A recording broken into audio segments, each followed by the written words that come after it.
Assalamualaikum warahmatullahi wabarakatuh.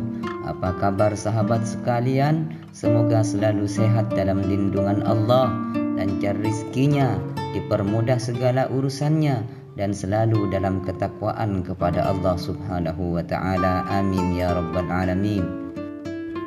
Kawan-kawan Abu Lawas merencanakan akan mengadakan perjalanan wisata ke hutan. Tetapi tanpa keikutsertaan Abu Lawas, perjalanan akan terasa memenatkan dan membosankan, sehingga mereka beramai-ramai pergi ke rumah Abu Lawas untuk mengajaknya ikut serta. Abu Lawas tidak keberatan. Mereka berangkat dengan mengendarai kuda masing-masing sambil bercengkerama. Tak terasa mereka sudah menempuh hampir separuh perjalanan. Kini mereka tiba di pertigaan jalan yang jauh dari perumahan penduduk. Mereka berhenti karena mereka ragu. Setahu mereka, kedua jalan itu memang menuju hutan. Tetapi hutan yang mereka tuju itu adalah hutan wisata, bukan hutan yang dihuni binatang-binatang buas yang justru akan membahayakan jiwa mereka. Abu Lawas hanya bisa menyarankan untuk tidak meneruskan perjalanan, karena bila salah pilih, maka mereka semua tak akan pernah bisa kembali lagi ke rumah. Bukankah lebih bijaksana bila kita meninggalkan sesuatu yang meragukan? Kata Abu Lawas.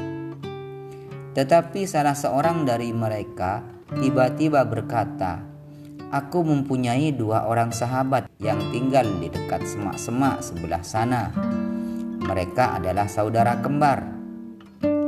Tak ada satupun yang bisa membedakan keduanya karena rupanya begitu mirip. Yang satu selalu berkata jujur, sedangkan yang lainnya selalu berkata bohong.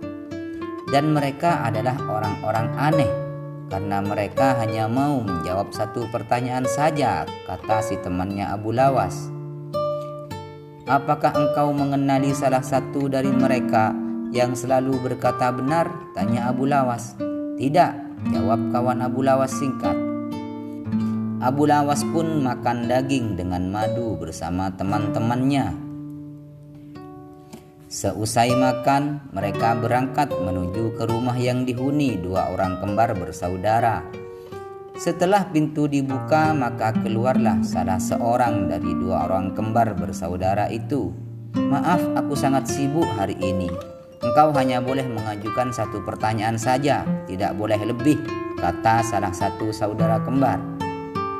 Kemudian Abu Lawas menghampiri orang itu dan berbisik. Orang itu pun juga menjawab dengan cara berbisik pula kepada Abu Lawas. Abu Lawas mengucapkan terima kasih dan segera memohon diri. "Hutan yang kita tuju melewati jalan sebelah kanan," kata Abu Lawas mantap kepada kawan-kawannya.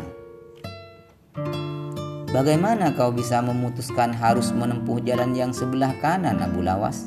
Sedangkan kita tidak tahu apakah orang yang kita tanya itu orang yang selalu berkata benar, atau sebaliknya yaitu orang yang selalu berkata bohong?" tanya salah seorang dari mereka. "Karena orang yang kutanya menunjukkan jalan yang sebelah kiri," kata Abu Lawas. Karena masih belum mengerti juga, maka Abu Lawas menjelaskan, "Tadi aku bertanya, apa yang akan dikatakan saudaramu bila aku bertanya jalan yang mana yang menuju hutan yang indah? Bila jalan yang benar itu sebelah kanan, dan orang itu kebetulan yang selalu berkata benar, maka ia akan menjawab jalan sebelah kiri, karena ia tahu saudara kembarnya akan mengatakan jalan sebelah kiri, sebab saudara kembarnya selalu berbohong," kata Abu Lawas. "Bila orang ini kebetulan yang selalu berkata bohong, maka ia akan menjawab jalan sebelah kiri, karena ia tahu saudara kembarnya akan mengatakan jalan sebelah kiri, sebab saudara kembarnya selalu berkata benar," jelas Abu Lawas. Dan benar, ternyata tidak lama kemudian Abu Lawas dan teman-temannya memasuki hutan wisata yang mereka impi-impikan. Sampai di sini dulu perjumpaan kita kali ini. Jangan lupa like, komen, dan subscribe. Sampai jumpa lagi di kisah selanjutnya. Wassalamualaikum warahmatullahi wabarakatuh.